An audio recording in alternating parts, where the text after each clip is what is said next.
Assalamualaikum and a very warm welcome. You're watching Good Morning Public with me और मुझे आप सब कहते हैं सुहाब सर। लाहौर की मॉर्निंग तो आज काफ़ी गुड है, लेकिन इस्लामाबाद की क्या सूरत हाल है इसके लिए we have to go to Islamabad. Harmeet बाजी के पास चलते हैं। अस्सलामुअलैकुम हरमीत, कैसे हैं आप? Good morning from Lahore. जी वालेकुम सलाम, सत श्री अकाल, गुड मॉर्निंग सोहा। हालात आपके सामने हैं। वैसे हम दो चीज़ों को हमेशा जब हमारी शुरुआत होती है, अगर मौसम ज़्यादा प्यारा हो तो उसके साथ साथ हम सियासी मौसम की भी बात करते रहते हैं। लेकिन बहरहाल जिस किस्म की बारिशें हो रही हैं सोहा, तो मौसम काफ़ी खुशगवार है। लेकिन बलूचिस्तान के और खैबर पख्तूनख्वा के कुछ इलाकों में हलाकतों की तादाद जो है वो भी बढ़ती जा रही है। ऐसे में जो फसलें हैं मुख्तलिफ इलाकों में वो भी तबाह हो चुकी हैं तकरीबन। और ऐसे में बहुत सारे बागात, मैं अगर बलूचिस्तान की बात करूँ तो पूरा साल तैयारी की जाती है उन बागात को पकने में, और अचानक इस किस्म की बारिशें हो जाती हैं या इस किस्म की तूफ़ान या जब भी हम देखते हैं तो फिर नतीजा कुछ अच्छा नहीं होता। तो जो प्रेडिक्शन है मौसमियाती, एक तरफ तो मौसमियाती तब्दीलियाँ जो है वो तेज़ी से रूनुमा हो रही हैं, जिसकी जो आपने ये भी देखा होगा कि कल वज़ीर ख़ारजा बिलावल भुट्टो साहब ने भी इस हवाले से बयान दिया था। और आज भी हम देख रहे हैं कि उसी तरह, हालांकि मई का महीना है और मई के महीने में भी वही चाहे इस्लामाबाद और लाहौर की तो हम बात कर लेते हैं कि मौसम काफ़ी खुशगवार है, लेकिन बहुत से इलाकों में इसके जो असरात हैं वो कुछ अच्छे नहीं हैं। अच्छा हरमीत, आप बिल्कुल ठीक कह रहे हैं। हम बात ये कर लेते हैं कि लाहौर में मौसम अच्छा है, कराची की सूरत हाल भी हमें पता है, इस्लामाबाद में भी मौसम प्लेजेंट है। लेकिन ओवरऑल अगर देखा जाए ना तो मई का महीना है, तो मई के पहले 3 दिन गुजर चुके हैं। तो आपको पता है उसके बावजूद भी मौसम इस तरह का होना, एक तो सिचुएशन थोड़ी अनयूजुअल सी लगती है। खैर हम तो खुश हो जाते हैं कि यार मई के महीने में गर्मी होती है, लेकिन इतना अच्छा मौसम कैसे कि रात को पंखे के बगैर भी कमरे में बैठा जा रहा था। लेकिन मौसम अच्छा होने के साथ साथ ये एक अलार्मिंग सिचुएशन इसलिए भी है कि आपको पता है क्लाइमेट चेंज पाकिस्तान का मसला नहीं बल्कि पूरी दुनिया का मसला है। तो वो क्लाइमेट चेंज की वजह से जो साइड इफेक्ट, आफ्टर इफेक्ट हम पहले बर्दाश्त कर चुके हैं। पहले भी कहा जा रहा था, प्रेडिक्शंस ये थी कि खुदा ना खास्ता उससे ज़्यादा इंटेंसिटी से हमें क्लाइमेट चेंज से मुतासर ना होना पड़े। तो वो अब बारिशों की बात करें, खुदा ना खास्ता सैलाब की सूरत हाल की बात करें, ग्लेशियर्स की बात करें, तो सिचुएशन ऐसी है कि हमें उम्मीद भी करनी चाहिए और उसके साथ साथ दुआ भी करनी चाहिए कि अल्लाह पाक जो है ना पाकिस्तान को, तमाम सूबों को अपने हिफ्ज़ ईमान में रखे। बल्कि पूरी दुनिया में अगर हम बात करें तो जहाँ जहाँ इस क्लाइमेट चेंज की वजह से चेंजेस आएंगे, चीज़ें चेंज होंगी, वहाँ पर बेहतरी ही होनी चाहिए। खैर हम आगे बढ़ेंगे, आगे बहुत सारी चीज़ें आपसे शेयर करने के लिए। अब कराची से, सॉरी इस्लामाबाद में हरमीत बाजी जो कि मौजूद है। हम लाहौर से इस्लामाबाद गए, इस्लामाबाद से डायरेक्ट हम चलते हैं अमरीका। आप सोचेंगे अमेरिका क्यों जाना है? एक ईद मिलन पार्टी में आपको लेके जाना है, जहाँ पर ईद मिलन पार्टी आपको पता है ईद मुसलमानों की है। ईद मिलन भी पार्टी जो मुसलमान को ही थ्रो की गई, लेकिन वहाँ पर मुसलमान मेयर जो हैं उन्हें आने की इजाज़त नहीं दी गई। ये खबर थोड़ी सी इसलिए भी इंटरेस्टिंग है कि आप देखें कि अगर आपने ईद मिलन पार्टी की बात करें या ईद मिलन पार्टी थ्रो करने की बात करें, तो ये वहाँ पर वाइट हाउस में ईद मिलन पार्टी थ्रो की गई वहाँ के सदर की जानिब से। एट दैट टाइम एक लिस्ट होती है, उसके आपको होता है अप्रूवल्स होते हैं, कुछ SOPs होते हैं, कुछ चेक एंड बैलेंस होता है। उसके बाद ये लिस्ट को प्रूव करके ही जिन लोगों को इजाज़त मिलती है वही वाइट हाउस जाते हैं। तो उस मेयर का नाम जो कि मुसलमान मेयर, इनका नाम खैरुल्लाह है, मोहम्मद खैरुल्लाह। अब उनका नाम लिस्ट में मौजूद था। क्लेरेंस उनको लास्ट मोमेंट पे नहीं मिली, when he was totally ready to go attend that Eid मिलन पार्टी। तो उनको एक कॉल मौसूल होती है और वो कहते हैं जनाब कि आपकी क्लेरेंस नहीं हो सकी खुफिया एजेंसी की जानिब से, जो कि अमेरिका की खुफिया एजेंसी है, और उसके बाद फिर आपको अब हम इजाज़त नहीं दे सकते व्हाइट हाउस में जाने की। तो हरमीत, ये जो एक सिचुएशन अभी क्रिएट हुई है वहाँ पर ईद मिलन पार्टी में, जो देखने में आई है खासतौर पर मुसलमानों को लेकर, आपको पता है कि वहाँ पर ईद मिलन पार्टी में खाली मुसलमान तो नहीं होंगे, व्हाइट हाउस के जो भी लोग हैं और जो भी वहाँ पर मेहमान होंगे वो मुख्तलिफ धर्म से उनका ताल्लुक होगा, मुख्तलिफ मज़ाहिब से उनका ताल्लुक होगा। लेकिन अगर हम इसको रिलेट कर सकें इस्लामोफोबिया से तो वाई नॉट, क्योंकि हमें ये चीज़ें अक्सर इवेंट्स पर, ख़ासतौर पर अमेरिका और इस तरह के यूरोप स्टेट में देखने में मिलती हैं। तो ये एक और इस तरह की पिक्चर हमारे सामने आई। सो आई थॉट कि I should share with you guys through our show कि मुसलमानों के साथ जहाँ पे भी अमेरिका में खुफिया एजेंसी की बात की जाए, या वजह अभी तक नहीं बताएगी उस एजेंसी की जानिब से, लेकिन इस्लामोफोबिया की ये एक एग्जाम्पल है जो कि मेरे ख्याल से हम इसको कर सकते हैं आज के प्रोग्राम में। राइट हरमीत? नहीं, मैं सोहा आपको कंप्लीट सुन तो नहीं पा सका, लेकिन अगर ईद मिलन पार्टी है तो उसमें मुसलमानों की शिरकत, जो विजुअल नज़र आ रहे हैं उसमें तो मुसलमान हैं। और दूसरी बात, हम बारहा ये बात तो करते रहते हैं कि इस्लामोफोबिया बहुत ज़्यादा, लेकिन हम ये चीज़ भी हमें देखनी चाहिए कि वहाँ पे आपने रमज़ान में देखा कि अफ्तारियाँ जब भी हुई, चर्च उसके लिए खोले गए, जुमे की नमाज होती है तो उसके लिए चर्च खोले जाते हैं। तो ये जस्चर भी एक पॉजिटिव है जिस पर भी डिस्कशन होनी चाहिए मेरे ख्याल में, क्योंकि एक तरफ से ताली नहीं बजती, दोनों तरफ से दोनों एक हाथ से, तो कहते हैं ना कि ताली नहीं बजती, ताली दोनों हाथ से बजती। थोड़ा बहुत यहाँ पे भी हमें भी कुछ पॉजिटिव चीज़ों को उठाना होगा, लेकिन बहरहाल मेरे ख्याल में कुछ सियासी एलिमेंट हो सकते हैं, कुछ सियासी मामलात हो सकते हैं। मुझे जो अब तक समझ आई है कि जो विजुअल मेरे सामने उसमें तो तमाम तर मुसलमानों ने शिरकत की, अगर मेयर की शिरकत से कोई प्रॉब्लम या कोई और चीज़ें होंगी, क्योंकि हम देखते हैं कि बहुत सारे सियासी मामलात भी हो सकते हैं और जिसकी बिना पर भी रोक हो सकती है। अगर हम इसके साथ रिलेट करते हैं, ये भी बहुत बड़ी बात है कि वाइट हाउस में ईद मिलन पार्टी हो रही है, तो इस चीज़ को अगर पॉजिटिव वे में लिया जाए तो मेरे ख्याल में वो बेहतर होगा कि वाइट हाउस में, और वहाँ पे हमने वहाँ पे न वहाँ का मज़हब इस्लाम है, वहाँ पे हम देखते हैं कि मेजॉरिटी किसी और की है, लेकिन उसके बावजूद इनवाइट करना, इसको भी हम अगर हरमीत, हमने इस पॉजिटिविटी को काफ़ी दफ़ा एंडोर्स किया अपने शो में, जो है सियासी हो सकते हैं। आई थिंक आपको पता है रमज़ान में एक सूरत हाल हमने मतलब बहुत सारी हमने ऐसे खबरें दी हैं, क्योंकि हम जो पॉजिटिव चीज़ें होती हैं, पॉजिटिव पर्सपेक्टिव होता है खासतौर पे यूरोप साइड पे, हम उसको अप्रिशिएट करते हैं। कि अगर हम रमज़ान की बात करें तो आपको याद होगा लंदन स्ट्रीट जो है रमज़ान में बड़ा एहतमाम किया गया था, हमने उसकी खबर डेली डोज में भी दी थी और वैसे भी हमने इस चीज़ को ऐड ऑन किया है। लेकिन ये खबर जो है वो अब इंटरनेट पे वायरल इसलिए हो रही है क्योंकि अगर उस मेयर के साबिका रिकॉर्ड की बात की जाए तो सियासी वजह होने के बावजूद भी he is like very noble at that time, और उनकी बड़ी रिप्यूट अच्छी है, काम बड़ा अच्छा है उनका, और उनको वैसे भी बहुत सारे सदर से एजाज़ात मिल चुके हैं वाइट हाउस से ऑलरेडी। तो मौके पे जो है वो किसी मुसलमान मेयर को रोकना और रोकने की वजह जो है वो अब तक ना बताना खुफिया एजेंसी की जानिब से, वो एक सिचुएशन जो है उस पर काफ़ी ज़्यादा प्रेडिक्शंस की जा रही हैं। आप ये कह सकते हैं कि इंटरनेट पे काफ़ी प्रेडिक्शंस हो रही है। आपको पता है जो चीज़ हम वहाँ से चूज़ करते हैं, जो वहाँ से पिक करते हैं, उसको वजह ये होती है कि वहाँ पर मुख्तलिफ तासुरात और मुख्तलिफ, जैसे आपका अपना नज़रिया है और जो देखने वाले लोग हैं उनका अपना नज़रिया है, तो वो मुख्तलिफ तासुरात जो कमेंट सेक्शन में होते हैं उसकी वजह से we have to pick that news from the internet, कि जो लोग हैं वो मुख्तलिफ तरह के रवैये दिखा रहे हैं through their comments, through their trolling, और इसके अलावा लोग इसको इस्लामोफोबिया से रिलेट कर रहे हैं। लोग ये कह रहे हैं कि कोई सियासी वजह भी हो सकती है, लेकिन लोग ये कह रहे हैं कि मुसलमान मेयर को ही रोका गया, बाकी तमाम लोग जिनका ताल्लुक मतलब इस मज़हब से नहीं भी है, क्योंकि ईद मिलन पार्टी तो पूरे स्टाफ के लिए थी ना। So if you talking about the White House staff और the president of White House, तो फिर ये थ्रो की गई उनकी जानिब से। तो इस तरह से मुख्तलिफ लोगों के नज़रियात जो हैं वो इस पे आ रहे थे, तो वी थॉट कि हम इसको शेयर करते हैं आपके साथ। और तो आगे बढ़ते हैं। अच्छी खबर ये भी है कि आपको पता है कि मैचेस के बारे में काफ़ी ज़्यादा लोग एक्साइटेड भी हैं, और आज का मैच जो है वो कराची में होगा, तो कराचियंस जो है वो काफ़ी तैयारी कर चुके हैं। इसके अलावा तो कराची जाने की बात हम करें, क्योंकि अभी हम लाहौर में घूम रहे हैं, लाहौर से हम इस्लामाबाद गए हैं, उसके बाद हम कराची डायरेक्ट, फिर आपको अमेरिका की ईद मिलन पार्टी भी हमने अटेंड करा दी। अब एक और इंटरनेशनल खबर है जो कि काफ़ी वायरल है, बहुत मज़े की है, बहुत interesting, seems to be like very visual art kind of thing, जो कि आप सोशल मीडिया पे देख रहे होंगे। दीपिका पादुकोण से लेके मलाइका से लेके आलिया भट्ट से लेके बहुत सारे हॉलीवुड के ऐसे स्टार जिनको आपने देखा है मेट गाला पे। मेट गाला की अगर हम बात करें तो आपको पता है कि इतने अनोखे और इतने अजीबो गरीब भी कहा जा सकता है, प्रिटी भी कहा जा सकता है, और very seems to be like very good. क्योंकि अगर आप फैशन इंडस्ट्री की बात करें, कॉस्ट्यूम इंस्टीट्यूट की बात करें, तो ये वहाँ पर 2023 का जो है वो साल का सबसे बड़ा फैशन इवेंट इसको कहा जाता है, जहाँ पर अगर हम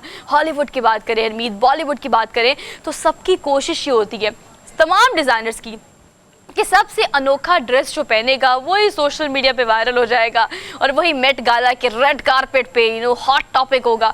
अब ये जो बिल्ली है ना, खैर ये बिल्ली है तो नहीं, बिल्ली बनी हुई है। कल मैं इनका एक इंटरव्यू देख रही थी हरमीत, इनसे सवाल किया कि हाउ यू लुकिंग लाइक, और आप लोग के कपड़े कैसे लग रहे हैं, आप कैसी कितनी प्यारी लग रही है। आई डोंट नो कि वो क्लिप हमारे पास है कि नहीं।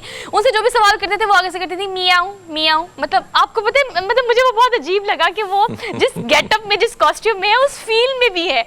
तो ये बड़ा एक इंटरेस्टिंग सा मेट गाला था जो कि आपने सोशल मीडिया पे काफी देखे। आपको सबसे अच्छा हरमीत ड्रेस किसका लग रहा है? मुझे तो वो एक बिल्ली है उसका ड्रेस, ये अच्छा वैसे सोहा, मैं तो बड़ा हैरान भी हो जाता हूँ, और बहुत सारे फैशन शोज बाहर की जब हम देखते हैं और उसमें जिस किस्म के मलबूसात होती हैं या होते हैं, सो ख़वातीन या मर्द हजरात ने जिस तरह ज़िब्तन किए होते हैं, तो मुझे तो हैरानी होती है कि आम जिंदगी में इससे क्या लेना देना। लेकिन बहरहाल आपने दोस्त फरमाया कि लोग अपने आप को मुख्तलिफ दिखाने के लिए, और कोशिश यही होती है कि मीडिया की उनको जो है तवज्जो मिल जाए और फिर कहीं ना कहीं इस लिबास के हवाले से ज़्यादा वो ख़बरों में रहें। और आपने दुरुस्त फरमाया कि जिस खातून का आपने जिक्र किया तो आप अंदाज़ा लगा लें कि वो फील भी ड्रेसिंग के साथ साथ वो फील भी वही था कि मियो मियो मियो मियो। तो आप अंदाज़ा लगा सकते हैं कि किस कदर इस शो को जो है वो संजीदा लिया जाता है और कोशिश की जाती है कि अपने आप को किस तरह दूसरों से मुख्तलिफ बना दिया जाए। वैसे तो कुछ ड्रेसिंग जो हमारे सामने आ रहे हैं उसमें बहुत सारे प्यार हैं और बहुत सारे जो हैं वो बड़े अजीब गरीब हैं। और मैं ये सोचता हूँ कि इतनी लंबी ड्रेस जो है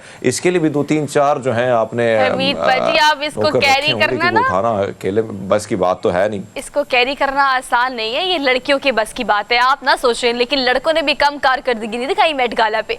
आपको बिल्ली दिखाई है, वो बिल्ली का कॉस्ट्यूम जिसने पहना हुआ है इज अ मैन ऑब्वियसली।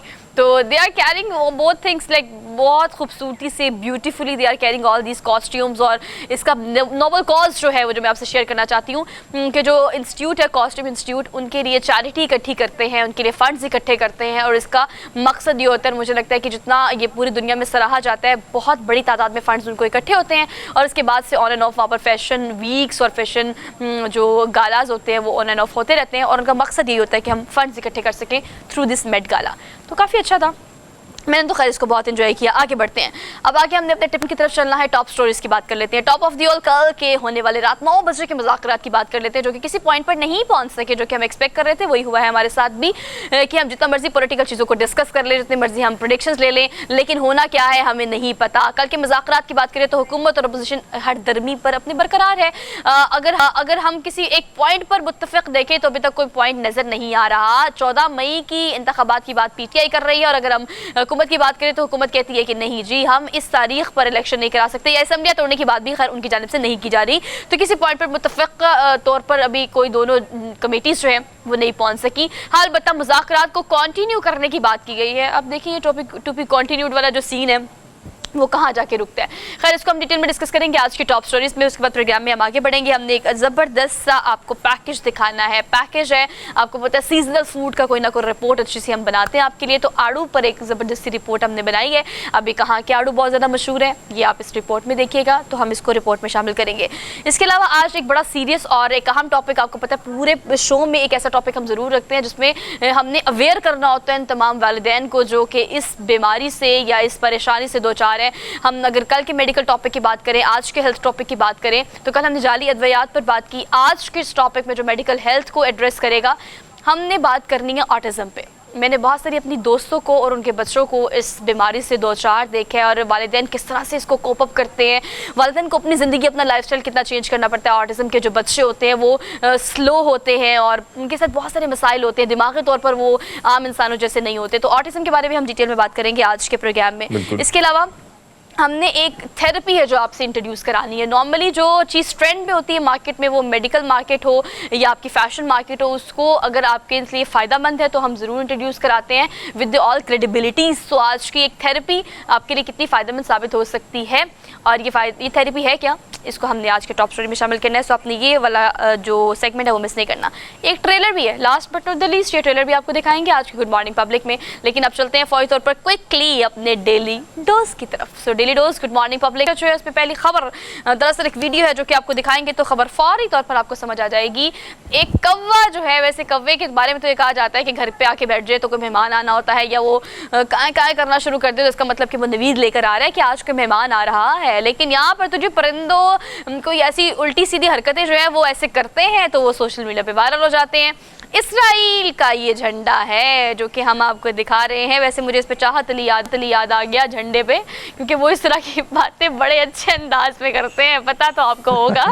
लेकिन अब ये जो कौवा है इसने क्या किया, बड़ी पता नहीं है मुझे, मतलब ऑब्वियसली आई डोंट नो कि आप इसको किस तरह से परसीव करते हैं। जो मैंने परसीव किया वो ये कि obviously animal do have all these like thinking और उनकी देखने की और उनकी ऑब्जर्व करने की सलाहियत जो है वो इंसानों जैसी तो नहीं होती, बट अगर हम इनके इससे एक्शन की बात करें तो इसको किसी भी तरह से प्रिडिक्ट किया जा सकता है। ये कौवा है जो कि इसराइल के इस झंडे के जो पोल है उसके साथ खड़ा हुआ है और वो बड़ी आराम से अपनी चोंच के साथ आहिस्ता आहिस्ता आहिस्ता इसको उठाकर टक करके नीचे फेंक देता है।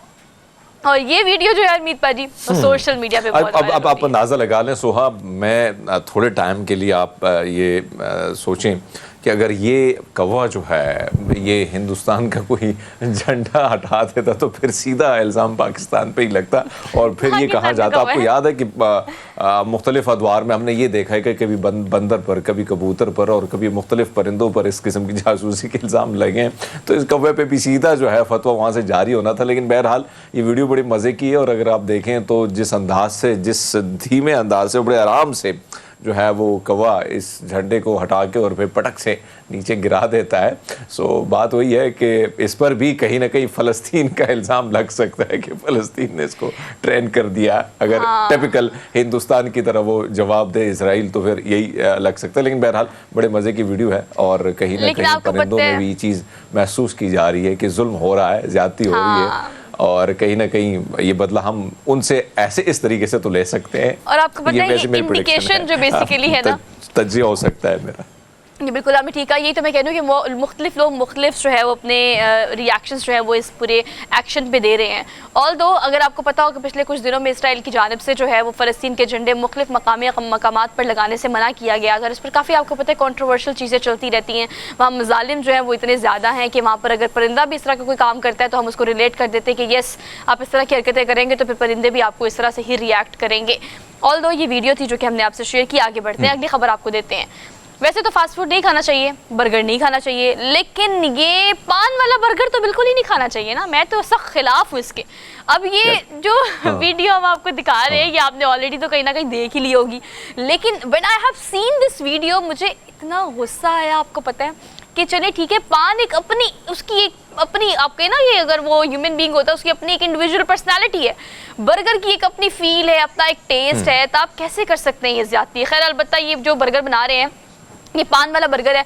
इंडिया में आपको पता है मुख्तलिफ इस तरह की चीज़ें करते रहते हैं। कभी वो कुछ समोसे बना लेते हैं, समोसा बिरयानी बना लेते हैं, और कभी ये पान वाला बर्गर बना लेते हैं। आपको पता है एक बार नीचे रखा है, उसके ऊपर कुछ ना कुछ उन्होंने पान का पत्ता रखा, फिर सारे कुछ मसाला जात डाले, उसके बाद कुछ मीठा पान ऊपर से। मुझे लग रहा है तंबाकू वाला होता तो चलो समझ भी आता कि लोग इसको शायद मेल कर ट्राई कर ही लेते, लेकिन ये मीठा पान बनाया उन्होंने, मीठे पान वाला बर्गर बनाया। और इसके बाद हरमीत जो लोगों ने ट्रोलिंग की है कॉमेंट सेक्शन में इस आदमी की कि इसका कारोबार तो ज़्यादा नहीं चलने वाला। नहीं, वैसे अगर जुआ देखें तो आपने दुरुस्त फरमाया कि इससे कबल मुख्तलिफ किस्म की चीज़ें जो हैं वो ट्राई हुई, और मुझे कहीं ये लॉजिक समझ ही नहीं आ रहा है कि क्या करना चाह रहे हैं। आप पान की बात करें, मुझे तो वैसे आपको पता है कि ज़्यादा इस्तेमाल बिहार और इन इलाकों में भी होता है, लेकिन हमारे यहाँ कराची में बहुत ज़्यादा होता है, चाहे वो गुटखा हो या पान हो। और फिर उसके बाद मेरे ख्याल में जब ये बर्गर आप खाएंगे तो मुंह जो है पूरा लाल हो जाएगा। और वैसे मुझे तो खैर ये आइडिया बिल्कुल पसंद नहीं आया, लेकिन बहरहाल अब आप उसने ट्राई किया है, कोशिश की है कि एक नया आइडिया है। बहुत हो गया भाई चिकन बर्गर, बीफ बर्गर और कहीं ना कहीं अंडे वाला बर्गर। अब मैं ये ट्राई कर लेता हूँ कि मार्केट में इसके क्या रिस्पॉन्स आता है। लेकिन आपने तो फरमाया कि लोगों ने ऐसी की तैसी कर ली, क्योंकि कमेंट सेक्शन में जो तोप है वो लोगों ने वहाँ से फिर वही गोले बरसाने होते हैं किसी न किसी तरीके से। सो मेरे ख्याल में ये आइडिया है उसका थोड़ा सा डिफरेंट है, लेकिन ऐसा लगता है कि मार्केट में कोई जगह बनाने में नाकाम ही रहेगा, क्योंकि पान कोई कम्बिनेशन नहीं लगता है। अच्छा कॉम्बिनेशन, लेकिन बहुत बुरा है। खैर फेल हो गया कॉम्बिनेशन, लेकिन वायरल हो गया जनाब, और लोग काफ़ी इनको अप्रिशिएट तो नहीं कर रहे, काफ़ी लान तान कर रहे हैं। खैर ये आप जरा चले देखिए अब इसका क्या होता है। अच्छा जी, हमने आपको दी थी ये डेली डोज और कुछ मिस डोज भी है, जो कि हमारे पास वक्त थोड़ा सा कम है। हमने एक ब्रेक लेनी है, ब्रेक के बाद वापस आएंगे। Keep watching good morning public. Welcome back after the break. कल होने वाले जो मुज़ाकरात हैं जो कि सुबह 11 बजे होने थे, लेकिन रात को हुए 9 बजे, लेकिन उसके बावजूद भी मुज़ाकरात नहीं हुए। हरमीत अगर हम पॉलिटिकल सिनेरियो में देखें तो अच्छे मौसम की हमने बात कर ली, सियासी गर्मा गर्मी की हम हमेशा बात करते हैं, लेकिन हमारे पूरे गुड मॉर्निंग पब्लिक में इतना सा सेगमेंट होता है पॉलिटिक का, और वो भी हमें लोग कह रहे होते हैं कि भाई आप पॉलिटिक्स क्यों डिस्कस करते हैं, मॉर्निंग शो है। लेकिन अब सिनेरियो मुल्क का ऐसा है कि PDM की अगर हम बात करें या हुकूमती कमेटी की बात करें, और साथ साथ अगर हम PTI की बात करें तो PTI ने स्टेप फॉरवर्ड किए, लेकिन जो हुकूमत की कमेटी है उसमें अगर बहुत सारे बयानात की हम बात करें तो हरमीत आपको पता है वो बयानात जो हैं हम उनको देखते हैं कि अगर वो ख्वाजा आसिफ का हो, मरियम नवाज का हो, या फिर अगर हम देखें जावेद लतीफ़ का हो, तो उसको कहते हैं कि आप मामूली समझे। खैर इस पर हम डिटेल में बात कर लेते हैं। हमारे साथ इफ्तिखार अहमद साहब मौजूद है, सीनियर एनालिस्ट है। आपको आज के प्रोग्राम में खुशामदीद कहते हैं। अस्सलाम वालेकुम सर। म्यूजिक क्या बजा है sir? Thank you so much for joining us this morning. Music sir good morning public का ये बैक एंड पे चला था, मैंने कहती हूँ बंद कर देते हैं। सर कैसे हैं आप? ठीक है जी बिल्कुल ठीक। सर आप बताइएगा इस हवाले से कि कल सर अगर हम बात करें इंतखाबात की और इंतखाबात 1 तारीख पर कराने की, तो कल सुबह तो 11 बजे होने थे, मुज़ाकरात नहीं हुए, रात 9 बजे हुए, लेकिन फिर भी मुज़ाकरात नहीं हुए। तो ये जो पॉइंट एक पॉइंट पर नहीं आ पा रही हुकूमत या अपोजिशन, आपको लगता है कि सिर्फ फॉर्मेलिटी है जो कि मुज़ाकरात नेगोशिएशन हो रही है पीटीआई की और मुज़ाकरात तो हो गए हैं, इस बात पे तो इत्तेफाक राय है कि तमाम इंतखाबात एक दिन करवाए जाने का फैसला हो गया। अभी है कि कब करवाने हैं, ये फैसला भी पेंडिंग है। That's the point. और सर उस पर ख्वाजा आसिफ, जावेद लतीफ या मरियम नवाज तो कहते हैं कि हम तो इस बात पर नहीं मानेंगे। उनके बयान तो आते हैं, लेकिन हुकूमती कमेटी कहती है कि इसको मैंने ना उनके बयान सुने हैं। अगर उन्होंने सुबह सुबह 6 बजे उठ के को बयान दे दिया तो मेरे इल्म में नहीं है। रात जो डायलॉग हुआ जिसमें दोनों फ्री कैन ने इस बात को हम तक पहुँचाया कि ये बात तय होगी है कि तमाम इंतखाबात एक रोज।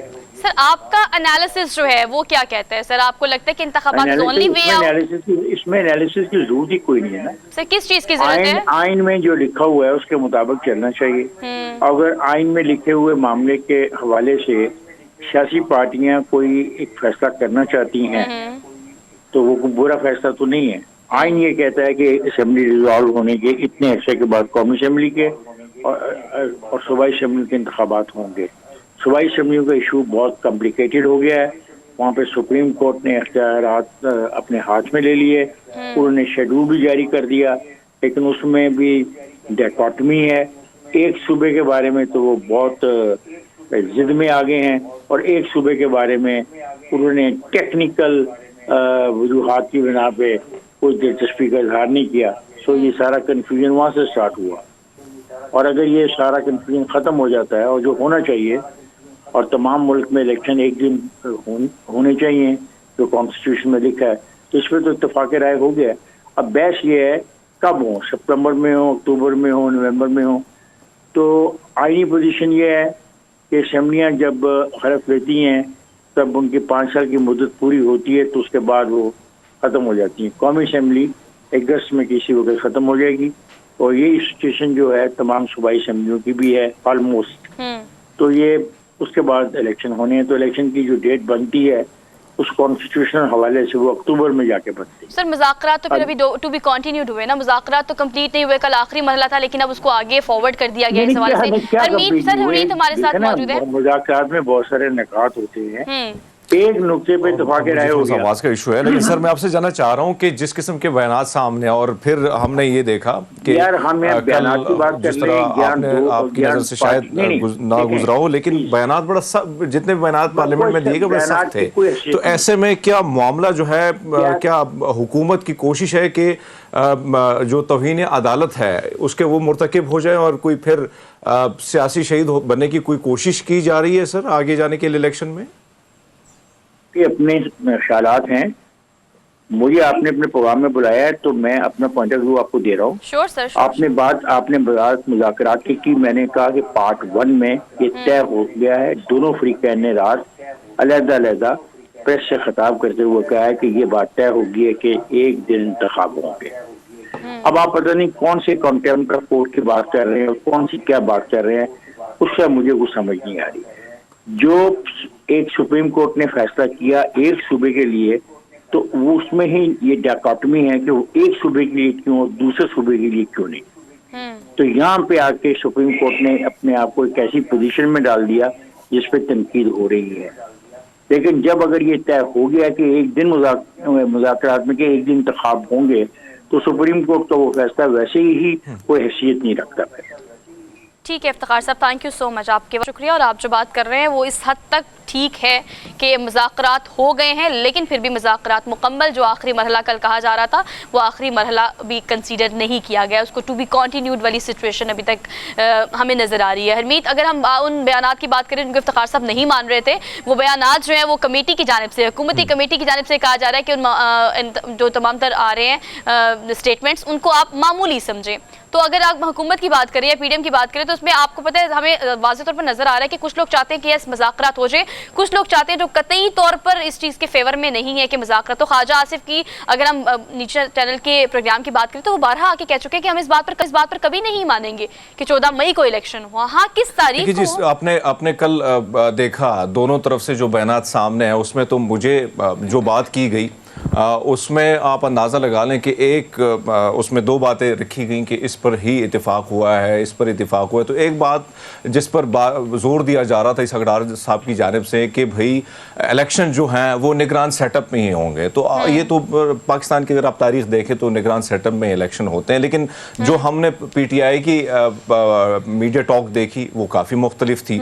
और अब आपने जो बात की, ऐसे में ये तहफ़्फ़ुज़ात, ये सारी चीज़ें भी रखी गई हैं और उसमें ये भी कहा गया है कि एक तरफ तो मुज़ाकरात, आप ये अंदाज़ा लगा लें कि जिस दिन पहला मरहला था उसमें क्या हुआ, कारकुनान को उठा दिया गया। दूसरे मरहले में क्या हुआ, परवेज़ इलाही साहब की गिरफ्तारियों के लिए जो है छापे मारे गए, घर पर अटैक हुआ। इसी तरह फिर अब जब तीसरा मरहला है तो उस्मान बुज़दार की गिरफ्तारी और मुराद सईद की गिरफ्तारी का मामला जो है वो सामने आ रहा है कि उनको गिरफ्तार करने के लिए टीमें तश्कील दी गई हैं। एक तरफ हम देख रहे हैं कि मुज़ाकरात की बात की जा रही है, दूसरी जानिब हम ये देख रहे हैं कि जो बयानात हैं मुस्लिम लीग नून के अंदर, इसमें कोई शक नहीं कि वाज़ेह तौर पर ये चीज़ें सामने आ रही हैं कि ग्रुप जो है वो चाहता है कि मुज़ाकरात हों और मामला अफ़वाम व तफ़हीम के साथ हल हो। लेकिन और हरमीत आप बिल्कुल ठीक कह रही, यही बात मैं करना चाह रही थी कि अगर हम हर मरहले की बात करें तो मुज़ाकरात के हर मरहले में आपने ये देखा है, मुज़ाकरात के हर मरहले में हमने इस तरह की हैपनिंग्स होती हुई देखी है जो कि इस फेवर में नहीं है कि हुकूमत ये चाहती है कि मुज़ाकरात हो जाए, लेकिन ऑल दो ये हमारे मुल्क के फेवर में है। तो मुज़ाकरात अगर PTI और हुकूमत के दरमियान में होते हैं तो ये मुल्क के और इलेक्शंस के लिए अच्छी बात है जो कि होनी भी चाहिए। हमने एक ब्रेक लेनी है, वापस आते हैं। Keep watching good morning public.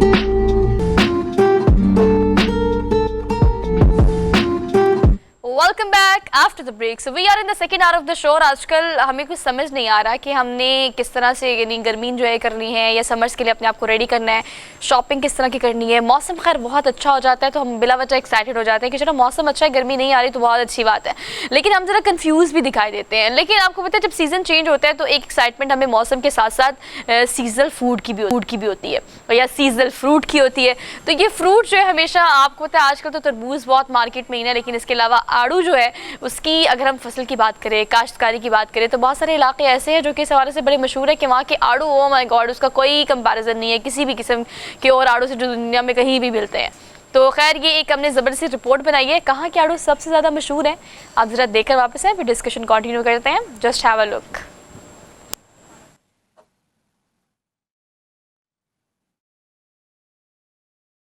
जिसका स्वाद की बुलंदों बाला चोटियों से पंजाब के मैदानी इलाकों तक का सफर पिंडी बिटिया के किसानों के लिए भी खुशगवार साबित होने लगा। गंदम, चावल और दीगर कई फसलें उगाने में पेश काश्तकार अब आड़ू के बागात लगाकर खूब मुनाफा कमाने लगे। इस आड़ू के बाग का हमारा तजुर्बा बहुत अच्छा रहा है और इससे अच्छी खासी आमदन हुई है। तो मैं सब किसान दोस्तों को राय दूंगा कि इस बागबानी को ज़्यादा से ज़्यादा फ़रोग दें। सब्ज पत्तों के दरमियान सुर्खी माइल गुलाबी और जर्द रंग के आड़ू जहां देखने वालों पर सहर तारी कर देते हैं, तो वहीं अपने अंदर इंसानी सेहत के लिए बेशुमार फवायद रखने वाला ये फल मकामी लोगों के लिए रोजगार के बेहतरीन मौके फराहम करने लगा है। दौरान सीजन आड़ू के इन बागात में फल उतारने, पैकिंग, लोडिंग अनलोडिंग और दीगर शोबों में कई लोगों को रोजगार मुयसर आता है। ये आड़ू का बाग है जो हमारे इलाके में मौजूद है, इसके ज़रिए बहुत से लोगों को रोज़गार मिल रहा है। हम यहाँ पे आते हैं, मजदूरी करते हैं और इसकी उजरत हमें डेली बेसिस पे मिल जाती है। ये आड़ू बहुत मीठा है और हम यहाँ से खरीद कर मंडी में ले जाते हैं और हमें अच्छा खासा मुनाफा हो रहा है। आड़ू calcium, potassium, magnesium, iron, zinc और कॉपर के खजाने से लबरेज है। यही वजह है कि ये फल कैंसर, शुगर, ब्लड प्रेशर और अमराज कल्ब के साथ साथ दीगर कई बीमारियों के खतरात को भी कम करता है। आज वक्त की अहम जरूरत है कि हुकूमत इस फल की काश्त में इजाफा के लिए किसानों के लिए आगाही प्रोग्राम मुरतब करे तो मुल्की जरूरत के साथ साथ आड़ू को एक्सपोर्ट करके कसीर ज़र मुबादला कमाया जा सकता है। आड़ू के बागात की काश्त में पंजाब के किसानों का बढ़ता रुझान खुशाइंद बात है। आज वक्त की अहम ज़रूरत है कि मुआशी मुनाफा में इजाफा के लिए हुकूमत इन बागबानों की मुआवनत तरजीही बुनियादों पर करे तो फलों की पैदावार में कई गुना इजाफा हो सकता है। अजहर हुसैन, पब्लिक न्यूज़, पिंडी भटिया। बिल्कुल ठीक जी। हमारे बहुत सारे एरियाज़ ऐसे हैं, जैसे पिंडी भटिया की हमने बात की, या अगर हम कोयटा साइड की बात करें या हम पेशावर साइड की बात करें तो बहुत सारी काश्तकारी या वहाँ के जो फ्रूट्स हैं वो ना सिर्फ पाकिस्तान में बल्कि पूरी दुनिया में मशहूर है। और चूँकि अब समर्स भी आ रहे हैं तो आपको पता है अगर हम अपने यहाँ पे होने वाले आमों की काश्तकारी की बात करें तो आपको पता है तो पूरी दुनिया में बहुत मशहूर है। हम इंडिया में भी जो आते हैं, यहाँ से हम बाहर के मुल्कों में भी गिफ्ट के तौर पर आम बहुत ज़्यादा भिजवाए जाते हैं। लेकिन हरमीत आपको पता है कि जब आप इस तरह की काश्तकारी करते हैं और किसान को मुनाफा मुनाफा होता है और किसान कोई नया एक्सपीरियंस करता है इस हवाले से, तो ऑब्वियसली जहाँ पर आप काश्तकारी देखें तो इस पूरी फील्ड को फ़रोग मिलता है, उसके साथ साथ जो किसान है उसके लिए भी बेहतरी के मौके मज़ीद पैदा होते हैं।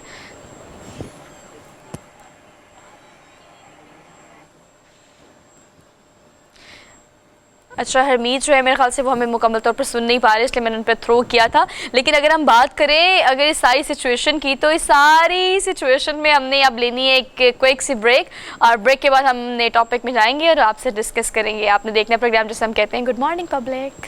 मंडी में ले जाते welcome back after the break. आज प्रोग्राम में हमें इस मसले पे बात करनी है, इसके बारे में मैंने बहुत सुना है और मेरी बड़ी अरसे से कोशिश थी और मेरी बड़ी ख्वाहिश थी इस चीज़ को ले करके हम इसके बारे में डिटेल में ज़रूर बात करें। बिकॉज मेरी one of my very good and close friend of mine like from university, she got married और उसके बाद उसके जो बच्चों की पैदाइश हुई तो उसमें से एक बच्चा जो है वो ऑटिज़म का शिकार था। मैंने खुद इस सफ़र करते हुए देखा इस चीज़ को। लेकिन अगर हम ऑटिज़म की स्पेसिफिकली बात करें तो बहुत सारे नफ्सियाती मसाइल का एक मजमुआ होता है ऑटिज़म। अगर एक बच्चा ऑटिज़म का शिकार है सो ही इज़ लॉस्ट, वो अपनी मर्ज़ी करता है, अपनी मर्ज़ी के बंदों से बात करता है, अपनी उसकी सोच होती है, इंसानों की बजाय चीज़ों से मोहब्बत करता है। ऐसी बहुत सारी चीज़ें जो कि आप अगर आप इसको आम अल्फाज में कहें तो अपने धुन में रहता है वो बच्चा। इट साउंड्स लाइक ओके, सुनने में ठीक लगता है, लेकिन ये इस तरह से नहीं है कि एक बंदा अपनी मौज में रहता है। इस मौज समथिंग लाइक अगर बच्चा अपनी मौज में रह रहा है तो वो किसी को बॉदर ही नहीं कर रहा क्या चीज़ उसके इर्द गिर्द हो रही है, चीज़ों को लेके, इंसानों को लेके। अगर इस तरह की सिचुएशन की हम बात करें तो ऑटिज़म को टेक्निकलिटीज़ क्या हैं इसकी, मेडिकल में इसकी कितनी, हम लोग अभी पाकिस्तान में इसका कहाँ कहाँ इलाज मुआवजा किया जा रहा है, कितनी अवेयरनेस है, इसको एक बीमारी समझ के और ऐसी नफ्सियाती बीमारी समझ के वालिदैन ने कुछ अर्सा पहले छुपाना शुरू कर दिया था। अब इसको एड्रेस किया जा रहा है बिकॉज मैं चाहती हूँ कि मैं इस प्रोग्राम में इसको इस तरह से एड्रेस करूँ कि हम इसको नॉर्मल कर सकें। खैर, इस पर हम डिटेल में बात करते हैं। डॉक्टर ज़िकाश मलिक हमारे साथ मौजूद हैं, चाइल्ड स्पेशलिस्ट हैं और ऑटिज़म को अच्छे तरीके से एड्रेस करते हैं। इनको आज के प्रोग्राम में हम खुशामदीद कहते हैं। अस्सलाम वालेकुम सर। वालेकुम sir, thank you so much for being here sir, good to see you. और सर, अगर हम ऑटिज़म की बात करें तो फर्स्ट ऑफ ऑल तो I just try to describe a little bit कि ऑटिज़म क्या होता है एग्जैक्टली। ये नफ्सियाती बीमारियों का मजमुआ इसको कहा जाता है, क्या क्या मसाइल होते हैं ऑटिज़म? इसको बेसिकली आप नफ्सियाती बीमारी कम, ये डेवलपमेंटल डिसऑर्डर है। डेवलपमेंटल डिसऑर्डर बेसिकली एक ऐसा इशू होता है जिसमें ब्रेन अफेक्ट हो रहा होता है, यानी कि at the level of the brain there some issue. किस लेवल पर इशू होता है, यानी कि कोई इसके न्यूरोट्रांसमीटर्स के मसले होते हैं, या बच्चे को दिमाग सही डेवलप नहीं हुआ होता, या बच्चे का दिमाग बढ़ता हुआ एकदम से स्टॉप कर जाता है। यानी कि मेडिकल लैंग्वेज यानी कि आप यूँ समझ लें कि दिमाग ग्रो करते करते एकदम से उसको ब्रेक लग गई है। तो इसी के लिए इसलिए हम इसको न्यूरो डेवलपमेंट डिसऑर्डर बोलते हैं, यानी कि वो जो दिमाग और न्यूरोलॉजिकल इश्यूज दोनों मिलाकर होता है, डेवलपमेंट रुक जाती है ऐसे बच्चों में। अच्छा, डेवलपमेंट रुक गई उसके बाद फिर आपके जो मसाइल होते हैं ऑटिज्म में ना, बेसिकली जब हम कहते हैं तो 3 मसले हमारे पास आते हैं, 3 इश्यूज आते हैं, इसलिए हम इसको ऑटिज्म कहते हैं। ऑटिज्म इज़ अ ट्रायड, 3 तो कौन है इसके। सबसे बड़ा मसला इसका ऑटिज्म का सोशल नॉर्म है। ऐसे बच्चे सोशली बिल्कुल एक बैकवर्ड कट ऑफ हो जाते हैं, जिससे आपने कहा एक अपनी धुन में होता है, और हकीकतन में ये बच्चे एक अपनी एक लाइफ जी होते हैं, यानी कि एक अपनी वर्चुअल लाइफ है और ये रियलिटी से इमेजिनेशन, चीज़ों से मोहब्बत करते हैं।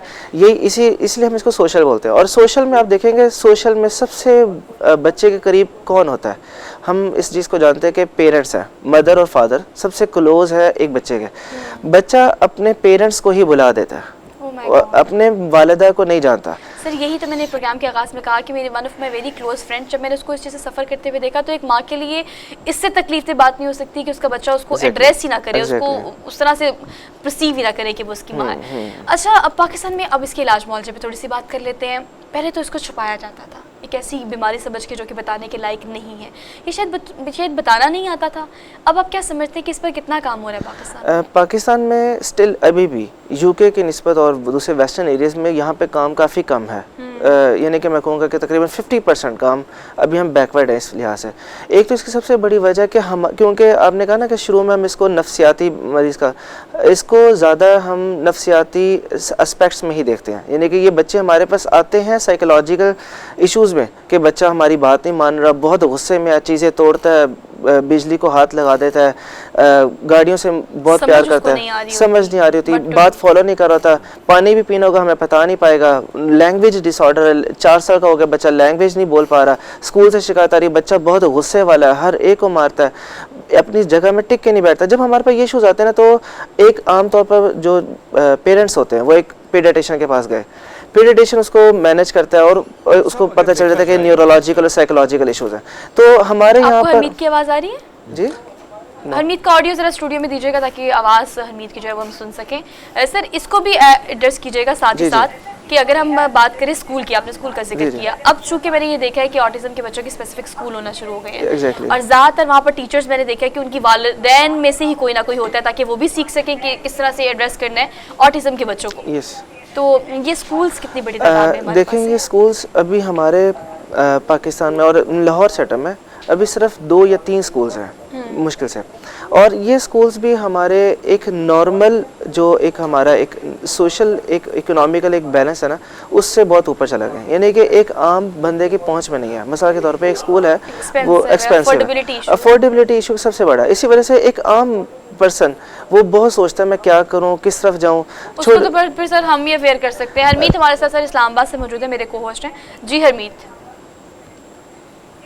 डॉक्टर साहब, मैं आपसे जानना चाह रहा हूँ कि एक तो ये हम देखते हैं कि पहले ये 1% थी, अब इसमें तेज़ी भी इस बीमारी में आ रही है, लेकिन आपसे जानना चाहेंगे कि वजूहात इसकी क्या हैं और क्या ये बात भी दुरुस्त है कि बड़ी उम्र में ख़वातीन की जो शादी होती है, क्या ये भी उसी वजूहात के बिना पर इस किस्म की पैदाइशें बच्चों की होती हैं? इस पर जी ये इन्होंने बहुत अच्छा सवाल किया। कॉजेज़ यानी कि इसको हम बेसिकली वजूहात, इसकी कॉजेज़ क्या हैं। देखें, ऑटिज़म में सिर्फ 10% हैं जिसकी कॉज आइडेंटिफाइड होती है, ओनली 10% केसेस। फॉर एग्जांपल, जिस तरह आपने कहा मदर ज़्यादा उम्र की होगी, अब मदर ज़्यादा उम्र की होगी तो क्या होगा, बच्चे हमारे क्रोमोसोमल डिसऑर्डर जिसमें डाउन सिंड्रोम है एंड अदर सिंड्रोम जैसे फ्रेजाइल एक्स है, डाउन सिंड्रोम है, इन सिंड्रोम्स में हमारे पास ऑटिज़म ज़्यादा आता है। और दूसरा आपने देखा कॉजेज़ में हम और चीज़ देखते हैं, बाज़ दफ़ा आपने देखा हो कि बच्चों में कुछ स्किन में दाने होते हैं जिसे हम न्यूरोफाइब्रोमेटोसिस अपनी मेडिकल टर्म में बोलते हैं या ट्यूबरस स्क्लेरोसिस बोलते हैं। इन मेडिकल हेल्थ इश्यूज़ में बच्चों का ब्रेन डेवलप नहीं होता, इसमें हमारे पास ऑटिज़म आता है। यानी कि आप देखें ये जो 10% कॉजेज़ हैं ये भी वो हमारी मेडिकल डिजीज़ है जो डायरेक्ट और इनडायरेक्ट अफेक्ट करती है ब्रेन को, जिसकी वजह से ऑटिज़म आता है। तो जिस आपने कहा ना कि ये न्यूरोलॉजिकल डेवलपमेंट डिसऑर्डर है, तो वो इनडायरेक्टली आपका दिमाग अफेक्ट हो रहा है तो ऑटिज़म हो रहा है। दूसरे नंबर पे आपने देखा कि ऑटिज़म वाले बच्चों के बाज़ दफ़ा ये भी एक बड़ी रिसर्च है और ये बाकायदा प्रूवन है कि बॉयज़ फीमेल्स की निस्बत गर्ल्स की निस्बत ज़्यादा इफेक्ट है, यानी कि 4:1 रेशियो है। बॉयज़ 4 गुना ज़्यादा इफेक्ट होते हैं गर्ल्स से।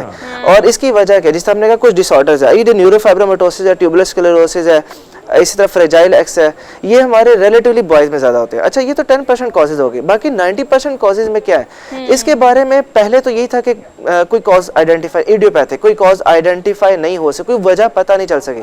लेकिन अभी रिसेंट में जब जेनेटिक स्टडीज़ आई, जीन्स स्टडी किया गया, तो उसमें उन्होंने देखा कि जो हमारे ऑटिज़म होते हैं, अब ये एक मैं थोड़ा सा करेक्ट करना चाहता हूँ, ऑटिज़म हम इसको अब ASD बोलते हैं, ऑटिज़म अकेला नहीं बोलते, बिकॉज ऑटिज़म की 5 टाइप्स हैं। इन सारी 5 टाइप्स को हम जमा करके अब हम ASD बोलते हैं, ऑटिस्टिक स्पेक्ट्रम डिसऑर्डर।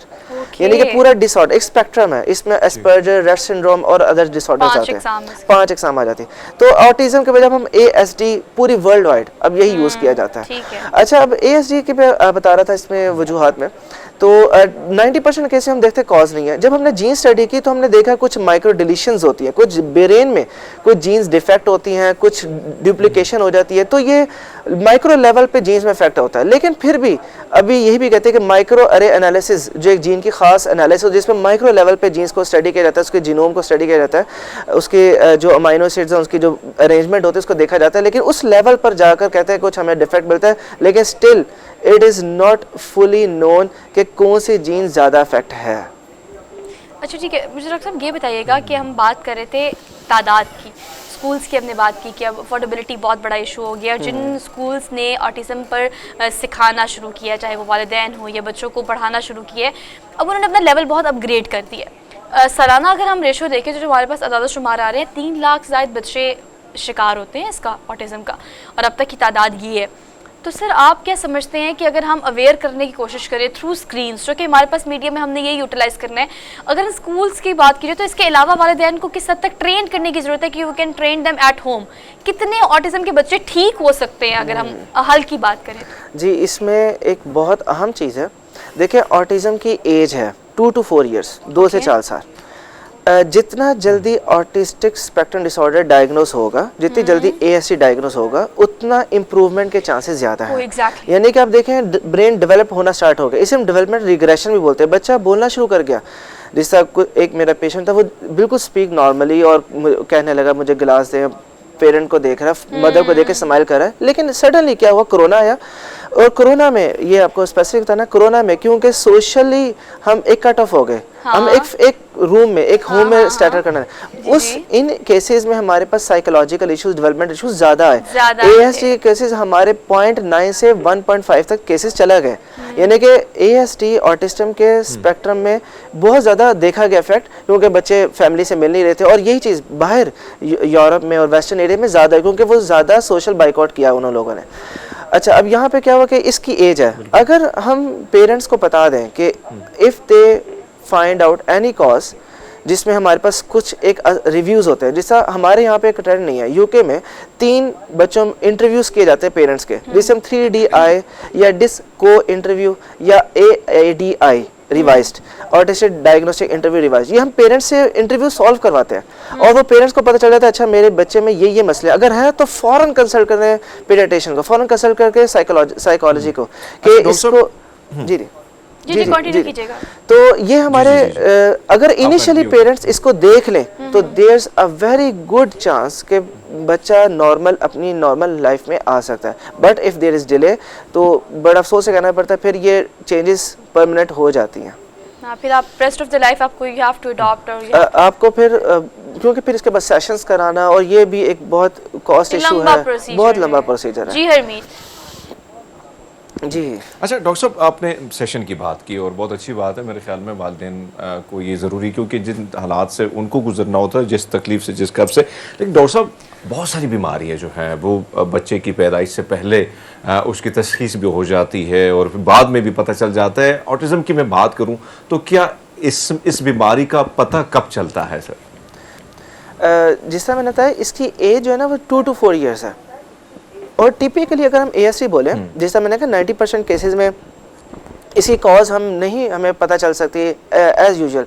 बाकी 10% केसेस में तो कॉज आती है, जैसा मदर ओल्ड एज है या बच्चे को कोई स्पॉट्स हैं या अदर कोई इश्यूज़, हेल्थ इश्यूज़ है, वो हमें पता चल जाएगा। लेकिन ऐसे केस में देखिए, जब बच्चा शुरू में बच्चा नॉर्मली ग्लो कर रहा है और एंटीनेटल यानी कि ड्यूरिंग प्रेगनेंसी मदर को कोई इशू भी नहीं था, mother normal fetal movement feel कर रही थी, एवरीथिंग वाज क्लियर, बच्चा नॉर्मल डिलीवर हुआ, नर्सरी में भी नहीं एडमिट रहा, बच्चा बिल्कुल नॉर्मल था। अब देखें, मैंने आपसे कहा कोरोना में ये केसेस ज़्यादा है, तो आफ्टर 2 ईयर्स ये सडन बच्चों का ब्रेन में डेवलपमेंट स्टार्ट होता है। जैसे एक में रेट सिंड्रोम, इसकी एक टाइप है, इसमें क्या होता है कि ये फीमेल्स में आता है रेट सिंड्रोम। अब इसमें क्या होगा, रेट और एस्पर्जर दोनों क्लोज है, इसमें वो फीमेल्स में आता है, गर्ल्स में, और ये 2.5 साल में आके गर्ल्स में अब नॉर्मल स्टीरियोटाइपिंग मूवमेंट स्टार्ट होती है, हाथ उनके मूवमेंट स्टार्ट हो जाते हैं। अब बच्ची पहले बिल्कुल नॉर्मल है, फादर मदर से खेल रही है, स्माइल कर रही है, लेकिन अब उसके स्टीरियोटाइप मूवमेंट स्टार्ट हो गई। अब ये देखें, एकदम से सडन चेंज आया, ये चेंज आना जिस टाइम आया,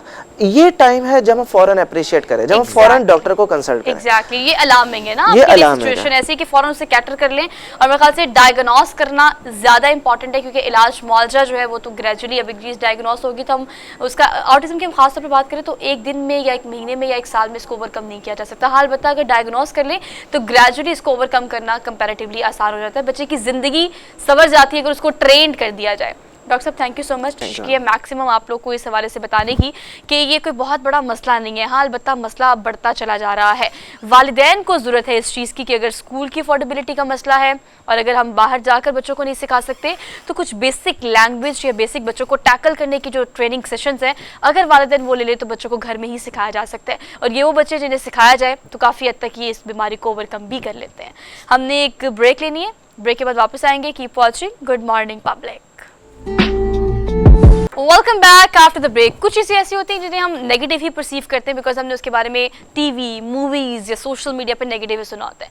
हिप्नोटाइज का अगर हम वर्ड इस्तेमाल करूँ, अगर मैं भी वर्ड इस्तेमाल करूँगी तो आपके एक इमेजिनेशन है जो कि दिमाग में आना शुरू हो जाएगी। ओके, एक स्टोन है, उसका एक वायर है, ऐसे ऐसे कर रहे होंगे, आपको हिप्नोटाइज करेंगे, आपको लॉस्ट करेंगे, they want to ask something और समथिंग लाइक दिस। इस तरह से चीज़ें आपके सामने आना शुरू हो जाती हैं। लेकिन अगर हम आज के ज़माने की बात करें तो we are living 21st century, हम टेक्नोलॉजी को भी यूज़ कर रहे हैं और तरीका इलाज जदीद से जदीद तर होता चला जा रहा है। तो ये जो हिप्नोटाइज थेरेपी है, ये मार्केट में, जिसको हम तरीका इलाज भी कह सकते हैं या हम डायग्नोस करने का तरीका भी कह सकते हैं, ये थेरेपी है क्या? इससे किस तरह से इलाज मुआवजा कराया जा सकता है या किस तरह से आप डायग्नोस या तशखीस कर सकते हैं बीमारियों की?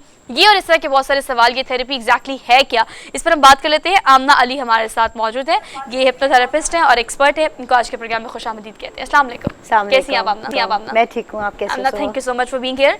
हमने एग्जैक्टली बताएगा कि थेरेपी है क्या, बिकॉज जो मैं रिलेट करूँ या जो मेरे स्क्रीन के व्यूअर्स रिलेट कर सकेंगे वो हिप्नोटाइज से रिलीज कर सकेंगे।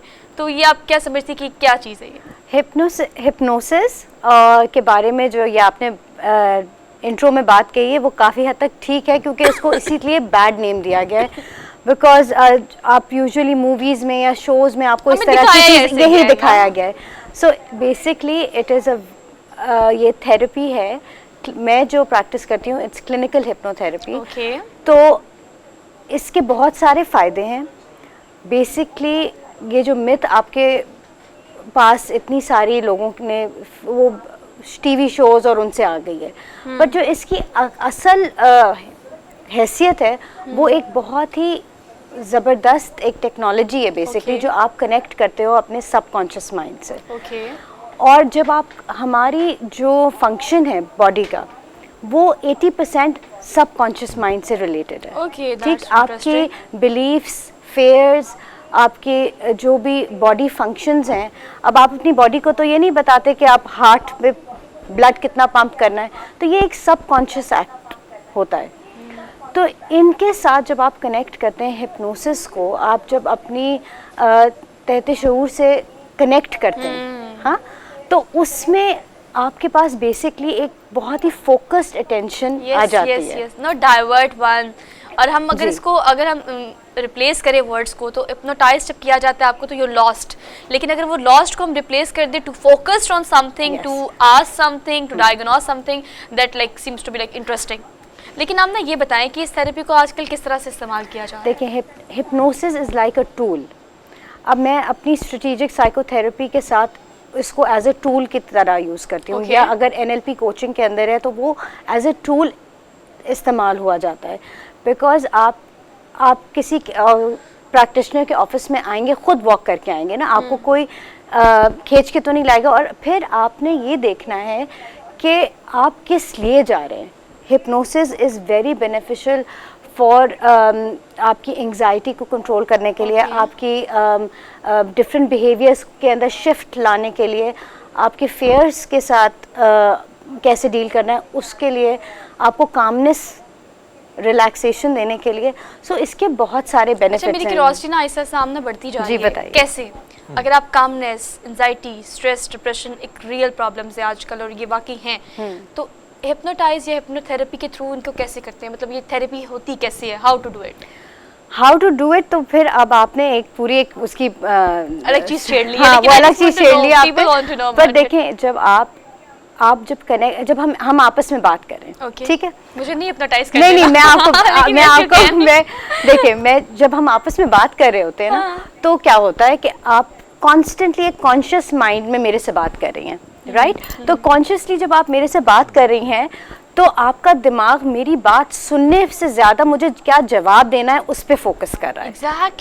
एग्जैक्टली। तो जब हमने कोई चीज़ में कंसंट्रेट करना है, किसी चीज़ के बारे में शिफ्ट लेके आनी है, तो जो भी बात मैं आपको एक हिप्नोसिस के प्रोसेस में बोलूँगी तो क्या होगा कि आपकी जो क्रिटिकल फैकल्टी है दिमाग की, और उसमें जो एक कांस्टेंट एक आगे पीछे हो रहा है कि अच्छा मैंने जवाब क्या करना है, या मैंने इस पर वो कुछ नहीं सोचना, वो सब एक just to see you, just to listen you. Yes, and then it goes directly to a very core level where that shift can be possible. That's very interesting, Harmeet. Very, मतलब मुझे तो बहुत दिलचस्प लग रहा है कि अगर आप इसको ट्राई करें। बहुत मज़े की हैं। और वैसे मेरी नज़र से जो है मुख्तलिफ इस किस्म की थेरेपियाँ जो है मैंने देखी और गुजरी हैं, लेकिन आपसे जानना चाहेंगे, एक तो हम देखते हैं कि पूरी दुनिया में पहले मेडिसिन पे ज़्यादा फोकस किया जाता था, अब इस किस्म की थेरेपी जो है वो ज़्यादा उस पर फोकस किया जा रहा है। लेकिन आम अगर मैं अपने मुल्क की बात करूँ तो इसका रुझान, बल्कि इसके बारे में नॉलेज भी बहुत कम लोगों को है, और इसकी वजूहात क्या है कि रुझान बढ़ क्यों नहीं जा रहा है, या इसका ट्रेंड जो है उस तरह सेट क्यों नहीं हुआ पाकिस्तान में? अच्छा, आपने बहुत अच्छा सवाल किया कि मेडिसिन और ये के ऊपर ट्रेंड ज़्यादा है। एक तो हम हर चीज़ चाहते हैं कि एक क्विक फिक्स हो जाए। अब ठीक है, कोई चीज़ें ऐसी होती हैं जिसमें आपके लिए मेडिसिन खाना बहुत ज़रूरी है, जिसको आप, जो एक साइकेट्रिस्ट ही आपको प्रिस्क्राइब कर सकते हैं। However hypnosis is one thing जिसमें आपको कोई साइड इफ़ेक्ट नहीं है। There is no medicine involve, it is completely side effect free, ठीक है। तो जब आप एक प्रैक्टिस, और उसमें आपको अपना भी एक एफर्ट डालना होता है। मैं हमेशा, जो भी मेरे क्लाइंट्स आते हैं मेरे पास, तो मैं उनको हमेशा ये कहती हूँ कि it is a two way street. You have to do the do, you have to put in the effort, and this is like a nudge. तो आपको एक फैसिलिटेट कर देता है हिप्नोसिस का प्रोसेस, आपको एक ईज़ ले आता है, जिससे आपके लिए वो शिफ्ट करना आसान हो जाता है। हम एज अ नेशन थोड़ा सा, आई थिंक सैड बात यह है कि हमें एक क्विक फिक्स हर चीज़ का चाहिए, कि बस एक छड़ी घुमाओ और सब कुछ हल हो जाए। मगर इंसान को अगर अपनी ज़िंदगी में कोई चीज़ अचीव करनी है, अगर आपको कुछ अपनी ज़िंदगी में बेहतरी लेके आनी है या चेंज लेके आना है, तो उसके लिए आपको एफर्ट करना पड़ेगा, आपको कुछ काम करना पड़ेगा। और एक बात मैं यहाँ और भी ऐड करना चाहूँगी कि जब भी आप किसी भी प्रैक्टिशनर के पास जाएं, या आप किसी भी इवन डॉक्टर के पास भी जाते हैं, तो आप एक रिसर्च करके जाते हैं। ज़रूरी ये है कि आप जो जिस शख्स के पास जा रहे हैं उनके पास प्रॉपर क्वालिफ़िकेशन हो, उनकी सर्टिफिकेशंस प्रॉपर हो, उनकी एसोसिएशन से कनेक्टिविटी ज़्यादा हो, तो चीज़ें बेहतरी की तरफ जाएंगी। अच्छा, ये जो मैंने आपसे सवाल किया था ना Amna, how to do it वाला, that's because I want to clear that thing, क्योंकि आप हिप्नोटाइज करने की बात जब करते हैं, तो जो हमने पिक्चराइज किया, जिसको मैंने शुरू में डिस्क्राइब करने की कोशिश की है, through that stone, through that ball, और इस तरह से कुछ होता है ना। सो अब की जो, अगर मेडिकल फील्ड में बात करें या साइकोलॉजिकल फील्ड में बात करें, तो अब हम इसको किस तरह से यूज़ कर रहे हैं? देखें, एक ये पुराना ज़माने में एक ये था कि एक तरीका था कि वो एक क्लॉक के साथ, बस उसको देखना है, उसके अलावा कुछ नहीं सोचना। इंटरेस्टिंगली जो हिप्नोसिस मैं करती हूँ, it is a very permissive hypnosis.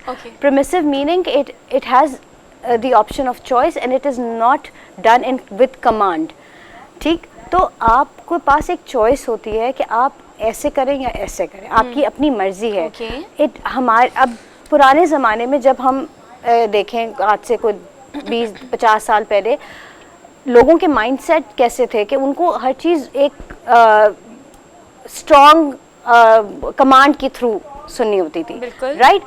Even हम अपने पेरेंट्स को देखें तो वो एक हमें कमांड ज़्यादा होती थी, और आजकल के ज़माने में हम अपने बच्चों को चॉइसेस देते हैं। So there is a shift in how people respond.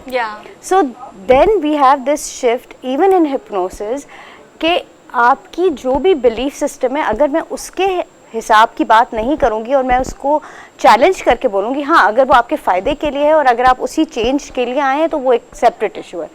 मगर अगर आपके बिलीफ सिस्टम से वो चीज़ हट के है, तो मेरे पास कोई ऐसा जादू तिलिस्मी पावर नहीं है जिससे मैं आपको वो चीज़ करवा सकूं। बिल्कुल। तो अच्छा, ठीक है, अब ना ये सारी डिस्कशन तो खैर बहुत इंटरेस्टिंग है, लेकिन अगर हम बीमारियों की अब बात कर लेते हैं, एंजाइटी, स्ट्रेस, डिप्रेशन बहुत कॉमन वर्ड्स हैं। मैं तो बाजू का दिन कहती हूँ कि आप किसी छोटे बच्चे से पूछें, वो थोड़ा सा परेशान होगा ना, तो उससे पूछें क्या हुआ है, ओ माय गॉड मैं डिप्रेस हूँ, ओ माय गॉड मुझे तो स्ट्रेस ही बहुत है ना। हालांकि इटसेल्फ ये एक बीमारियाँ हैं, जिनको है उनको पता है कि बाकायदा एक बीमारी है, कि जैसे आप बीमार होते हो दिमागी तौर पर आप बीमार हो जाते हो। मैंने इसको अपने घर में देखा है, तो आई नो कि इट्स सो रियल। तो इसका इलाज मुआवजा किस तरह से हो रहा है या किस हद तक हो रहा है, लोगों को कितनी अवेयरनेस है? एक तो ये बहुत ज़रूरी बात है कि हमारे लफ्ज़ों की जो हम इंतखाब है वो बहुत ज़रूरी है। अगर हम कॉन्स्टेंटली अपने माइंड को ये बोलते रहें कि हम स्ट्रेस में हैं, बिल्कुल बिल्कुल, तो the words that you use have a direct impact on your mind. So be mindful of the how you are using your words. Yes, true, true. तो अपने आप को, और एक मैं आपको बड़ी इंटरेस्टिंग और बात बताऊं, हमारा सबकॉन्शियस माइंड या अनकॉन्शियस माइंड नेगेटिव बात नहीं समझता। अच्छा। आपको हमेशा अपने आप से एक पॉजिटिव लैंग्वेज में बात करनी चाहिए। वो समझ आती है हमें, बिल्कुल, आपकी ज़ात को समझ आती इसलिए है। क्योंकि अगर मैं कहूँ ना ओ ये ग्लास मत गिराना, कप मत गिराइएगा, वो आप देखेंगे कि वो इवेंचुअली कप कभी ना कभी गिर जाता है। या अगर आप नो में बात करें, नेगेटिव नहीं समझ आता। ओके। तो जब आप यही तरीक़ेकार है ना, आप स्पेशली जब आप NLP के अगर मैं ज़ुमरे में जाऊँ तो आपको एक तरीक़ेकार मिलता है कि आप अपने दिमाग के साथ किस तरह से गुफ्तगू करें। ये चीज़ें हमें नहीं सिखाई गई हैं, बताई गई हैं, और अब अल्हम्दुलिल्लाह कि इस बारे में बहुत सारे प्रोफेशनल्स भी आ गए हैं और अवेयरनेस भी क्रिएट हो रही है। तो जब आप अपने दिमाग से सही तरीके से बात करेंगे तो एक तो आपके ऊपर डेफिनेटली इम्पैक्ट होगा। दूसरी बात ये जो आपने कही कि इससे कैसे इलाज मुमकिन है, इट ईज़, जब आप किसी को हिप्नोसिस में लेके जाते हैं तो सबसे पहला जो एक इम्पैक्ट होता है कि आपका इवन कि ब्लड प्रेशर लोअर हो जाता है, आपकी बॉडी फंक्शंस में ईज़ आती है। ये एक आप इसको कंप्लीट क्योर नहीं कह सकते क्योंकि मैं I will be very careful when I'm saying While this, discussing all this. but it definitely has Helpful. a huge impact on pain relief, Okay. On reducing stress and even changing habits. Okay अच्छा, आपने ये बात की ना तो थोड़ी सी आपको click करती है ये बात कि आप अगर ये थेरेपी यूज़ करते हैं, हिप्नोटाइज थेरेपी या हिप्नोटाइज करते हैं, तो ये कितनी देर के लिए होता है, और अगर ज़्यादा देर के लिए होता है या कम देर के लिए होता है, क्या नुकसानदेह भी होता है? जैसे आपने अभी ब्लड प्रेशर गिरने की बात की, तो और भी क्या इसके नुकसान? नहीं, ब्लड प्रेशर गिरने से मुराद ये नहीं कि अगर किसी का हाई ब्लड प्रेशर है या ब्लड रेट ज़्यादा हुआ है तो एक ईज़ में एक कंफर्टेबल ब्लड प्रेशर नॉर्मल हो जाते हैं। कितनी देर के लिए आप इसमें रह सकते हो, या आप कितनी देर के लिए? अच्छा चले, मैं आपको एक एग्जांपल बताती हूँ। बड़ी स्टडीज़ हुई हुई हैं। 1970s में आई थिंक एक स्टडी हुई थी जिसमें उन्होंने बहुत सारे वेट लॉस के ग्रुप लोगों को लिया था, ठीक है। तो उनकी एक कॉग्निटिव थेरेपी हुई थी कि वो एक मतलब जस्ट टॉक थेरेपी से उनको और मोटिवेशन से कि उन्होंने कहा कि अपना वज़न आप कम करें, तो उन्होंने कम किया। मगर जिनके साथ वो थेरेपी के साथ हिप्नोसिस एड ऑन था, तो उनके जो इम्पैक्ट्स थे वो बहुत ज़्यादा लॉन्ग लास्टिंग थे, और they kept on because there was a shift in their subconscious. जब आप they change the way they think about themselves, right? या आप अपनी जो कोर, आपकी जो आइडेंटिटी आपने बना ली होती है या आपने बिलीफ सिस्टम्स अपने बना लिए होते हैं, आप उससे शिफ्ट हो जाते हैं, तो वो आपके फायदे के लिए होते हैं। मुझे लग रहा है कि I am just doing it by myself while talking to you because you are the hypnotize therapist, so it seems to be like yes I am focusing on you. अच्छा हरमीत, आप कुछ पूछना चाह रहे थे? अच्छा, एक तो आपसे जाना चाहेंगे अपना, बल्कि आप बैठे हैं तो आपसे ही जानेंगे अपना। अगर हम देखें, एक वक्त था कि लोग खुल के बात नहीं क्या करते थे, लेकिन अब हम देखते हैं कि सारी बात है, डॉक्टर साहबान के पास आप जाते हैं या जाती हैं तो हम देखते हैं कि नौजवानों की एक बहुत बड़ी तादाद है मुख्तलिफ इसमें, चाहे वो मुख्तलिफ वजूहात हैं जिसकी बिना पर वो कहीं ना कहीं डिप्रेशन में चले जाते हैं। लेकिन ऐसे में हम देखते हैं कि बहुत सारे लोग नहीं जाते, लेकिन वो मेडिसिन का सहारा लेते हैं बगैर किसी डॉक्टर से मिले हुए। लेकिन ऐसे में आपसे जानना चाहेंगे कि थेरेपी या मुख्तलिफ किस्म की जो थेरेपिस्ट हैं बैठे हैं, तो क्या क्या फ़ायदा उनको पहुंचा सकते हैं? क्या जो हम देखते हैं कि नौजवानों में ये तादाद बढ़ती जाती है, तो क्या उनको ज़रूरी है कि किसी फिजियोथेरेपिस्ट से भी मिलना चाहिए, या किसी इस किस्म की थेरेपी मुमकिन है कि उनके डिप्रेशन या दीगर चीज़ें जो उसका अमराज भी, वो चीज़ें भी कम हो सके मेडिसिन लेने के बजाय? देखिए, अब ट्रेंड्स काफ़ी चेंज हो गए। अगर मैं अपनी ही प्रैक्टिस की बात करूं तो मेरे पास हर वॉक ऑफ लाइफ से क्लाइंट्स हैं, मतलब कि from businessman to doctors to from every field, from HR professionals, हर तरह के लोग हैं मेरे पास। तो लोगों में अवेयरनेस बिल्कुल है। और इम्पॉर्टेंट जो मैंने बात पहले भी कही थी कि आपको अपनी ज़िंदगी में अगर चेंज लेके आना है, अगर आपको अपनी ज़िंदगी में कोई शिफ्ट लेके आना है, तो आपको अपनी सलाहियतें अप्लाई करनी होंगी। Thank you so much for being here. वक्त पर बस थोड़ा सा कम है, अब आपसे लेनी है हमने छुट्टी, और जहाँ मसले मौजूद है वहाँ हल भी मौजूद है। Go for it. हमें दीजिए इजाज़त, आपसे मुलाकात करेंगे कल। अल्लाह हाफ़िज़।